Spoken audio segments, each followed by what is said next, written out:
in your Hindi class. Today's subject is Hindi literature.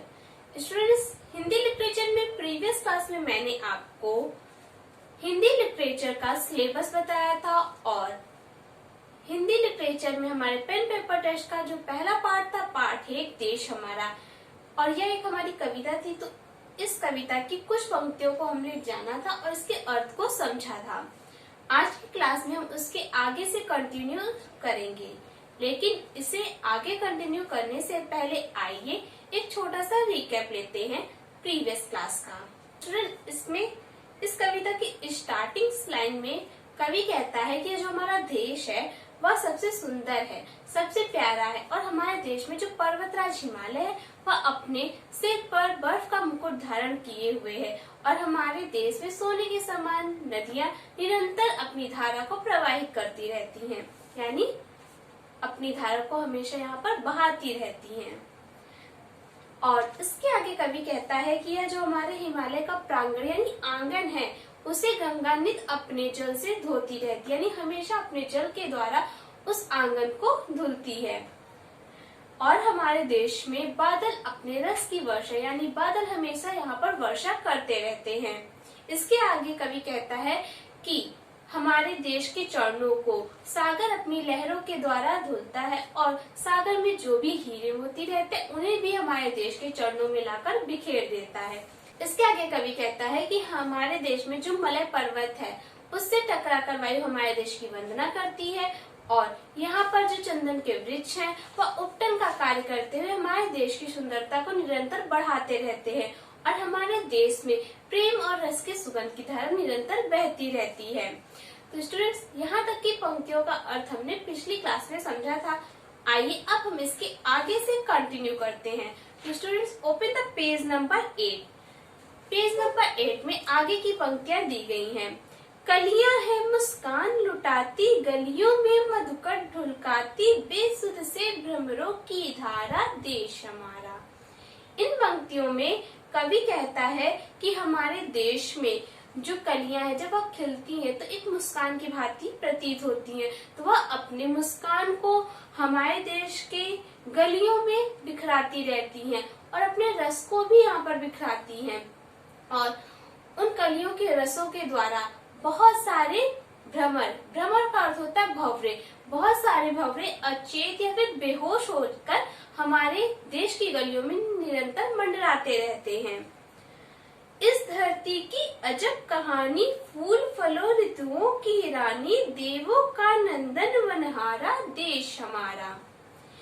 इन पंक्तियों में कवि कहता है कि हमारे देश की अलग ही कहानी है, एकदम अनोखी कहानी है, क्योंकि हमारे देश में फूलों फलों की एक ऋतु आती है जिसे हम कहते हैं वसंत, और यह हमारी ऋतुओं की रानी है, यानी जितनी भी ऋतु है इनमें सबसे मुख्य कौन सी ऋतु होती है? वसंत ऋतु। इसीलिए इसे क्या कहते हैं? ऋतुओं की रानी। और उस समय हमारे देश का प्राकृतिक सौंदर्य इतना अच्छा होता है कि उसके सामने जो देवताओं का नंदनवन है वह भी फीका लगता है, यानी उसकी भी कोई भी तुलना नहीं है हमारे देश की सुंदरता के सामने। तो हमारे देश में जब वसंत ऋतु आती है उस समय का दृश्य इतना सुंदर होता है कि देवताओं का नंदनवन भी उसके सामने हार जाता है। इसके आगे की पंक्तियां हैं। भारत की है फुलवारी, हमको है प्राणों से प्यारी, पशु पक्षी सबको है प्यारा देश हमारा।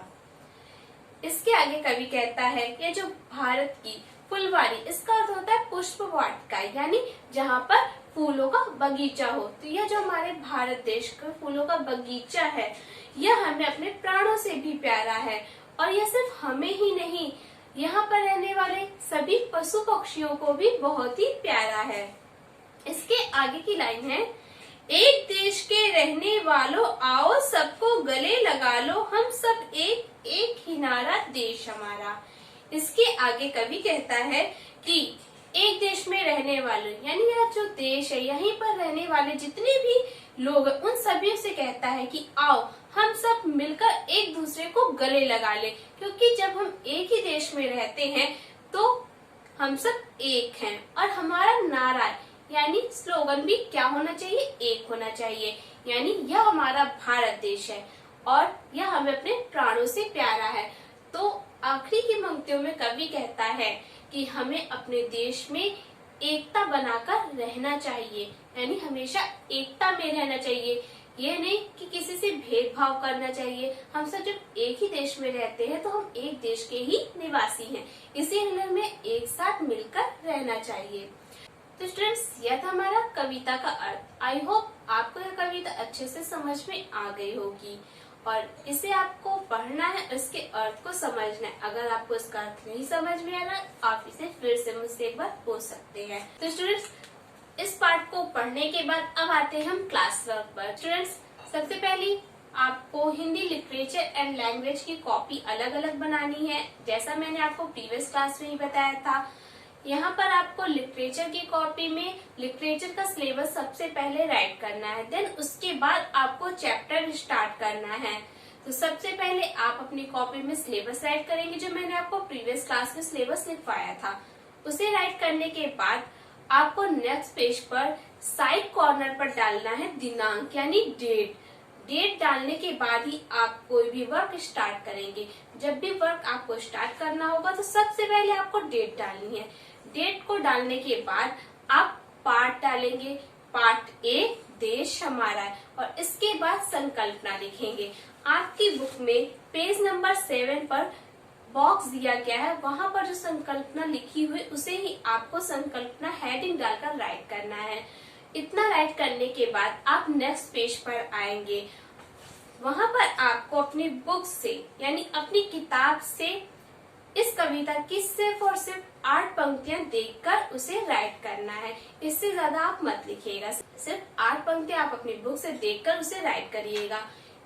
कविता को राइट करने के बाद आपको नेक्स्ट पेज पर आना है और आज की डेट डालनी है। आज की डेट डालने के बाद आप सेंटर पर लिखेंगे कक्षा कार्य।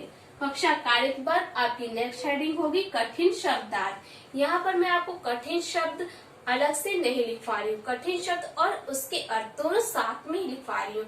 यानी ये है हमारे कठिन शब्द और ये है इनके अर्थ, तो इसलिए हमारी हेडिंग क्या होगी, कठिन शब्दार्थ। कठिन शब्द और शब्दार्थ यानी शब्द का अर्थ। यहाँ पर हमारा शब्द और अर्थ दोनों जुड़ा हुआ है और यहाँ पर कठिन लिखा हुआ है, इसलिए हेडिंग हमारी होगी कठिन शब्दार्थ।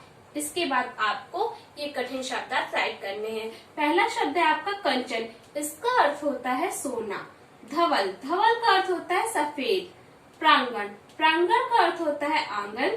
मलय, मलय का अर्थ होता है मलय गिरी, यह एक पर्वत का नाम है। पवन, पवन का अर्थ होता है हवा और हम इसे क्या कहते हैं, वायु कहते हैं। ये इसके पर्यायवाची शब्द हुए। अंगराग, इसका अर्थ होता है उपटन। राग, इसका अर्थ होता है प्रेम। पराग, इसका अर्थ होता है रस। सुरभि, सुरभि का अर्थ होता है सुगंध। भ्रमर, भ्रमर का अर्थ होता है भंवरा।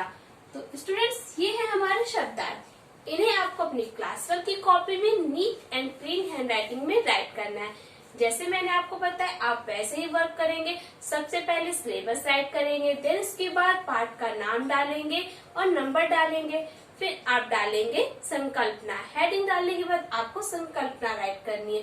देन इसके बाद आप नेक्स्ट पेज पर डालेंगे कविता हेडिंग। बार बार आपको पार्ट का नाम नहीं डालना है। यहाँ मैंने डाला जिससे आपको पता चले कि मैं कौन सा पार्ट आपको पढ़ा रही हूँ। तो बार बार आप पार्ट का नाम नहीं डालेंगे। सबसे पहले आप पार्ट का नाम डालकर संकल्पना राइट करेंगे, देन उसके बाद नेक्स्ट पेज पर कविता डालकर 8 लाइन कविता अपनी किताब से देखकर आपको राइट करना है।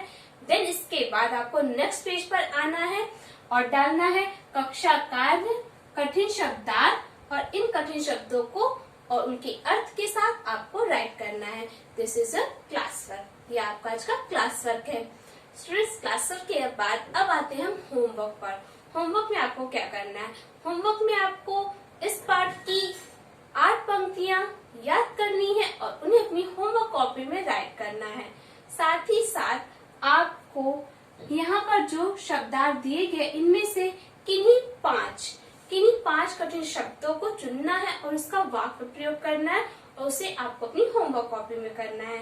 तो कविता याद करके लिखना और 5 कठिन शब्दों का वाक्य प्रयोग करना है, यह आप अपनी होमवर्क कॉपी में करेंगे। ओके स्टूडेंट्स, आई होप आपको आज की क्लास अच्छे से समझ में आ गई होगी।